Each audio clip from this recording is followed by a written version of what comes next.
Aqua కంపెనీలకు కులం ఆపాదించడం సిగ్గుచేటని ప్రభుత్వ సలహాదారులు షరీఫ్ మండిపడ్డారు. జగన్ 5 ఏళ్ల పాలనలోనే రొయ్యల మేత ధర టన్నుకు 20,000 పెరిగిన మాట నిజం కాదా అని నిలదీశారు.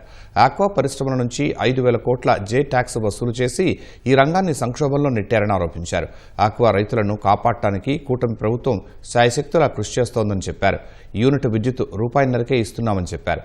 బాపట్ల జిల్లాలో 88 కోట్లతో ఇంటిగ్రేటెడ్ పార్క్ ఏర్పాటు చేస్తూ ఆక్వా రంగానికి కూటమి ప్రభుత్వం పూర్వ వైభవం తెస్తోందని షరీఫ్ వెల్లడించారు. మీరు పావలా నుంచి రూపాయికి పెంచిన మార్కెట్ సెస్ని ఈనాడు పూర్తిగా తొలగించాం. ఇది కూడా ఆక్వా రైతులకి వెసులుబాటు కలిగించిన విషయం అని సందర్భం మనం చేస్తున్నా. విద్యుత్ రైతులు మీరు గతంలో 800 కోట్ల రూపాయలు ఇస్తే ఈనాడు ఈ ప్రభుత్వం 1,200 కోట్ల రూపాయలు అదనంగా మేము ఆక్వా రైతుల్ని ఆదుకోవడానికి వెచ్చిస్తున్నాం. ప్రభుత్వ పరంగా ఖర్చు పెడుతున్నాం. విద్యుత్ సబ్సిడీ రూపంలోని సందర్భంగా మనం చేస్తున్నాం.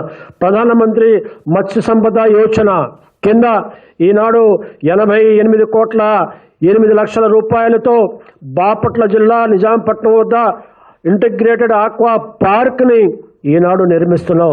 ఆ రకంగా దీనివల్ల ఇంటిగ్రేటెడ్ పార్క్ నిర్మించడం మూలంగా రాబోయే రోజుల్లో ఆక్వా రంగాన్ని ఇంకా పురోభివృద్ధి సాధించే రకంగా కేంద్ర ప్రభుత్వ సహకారంతో మేం ప్రయత్నం చేస్తున్నాం. ఇంత మంచిగా ఈనాడు ఆక్వా రంగాన్ని అన్ని విధాలుగా ఆదుకుంటూ మీకంటే మెరుగుగా మీకంటే మంచిగా ఈనాడు ప్రభుత్వం సేవలు అందిస్తుంటే మీరు కుల రాజకీయాలు చేస్తారా? ఈనాడు కులాల ముసుగులో ప్రభుత్వం మీద నిందలు వేయటం ఏమాత్రం సహించరానిదని ఈ సందర్భంగా మనవి చేస్తూ ఈ చెప్పుడు మాటలతో అబద్ధము అసత్య ప్రచారంతో ప్రజలు మెలకుగా ఉండాలని ఎటువంటి మాటలని ఆక్వా రంగం రైతులు నమ్మొద్దని ఏదైతే ఈనాడు మీకు కళ్ళగా కట్టినట్టుగా ఈనాడు ఆక్వా రంగాన్ని కాపాడటానికి చంద్రబాబు నాయుడు చిత్తశుద్ధితో కృషి చేస్తున్న విధానాన్ని గమనించి సహకరించాలని ప్రోత్సహించాలని మీ అందరికీ మనవి చేసుకుంటూ సెలవు తీసుకుంటున్నా.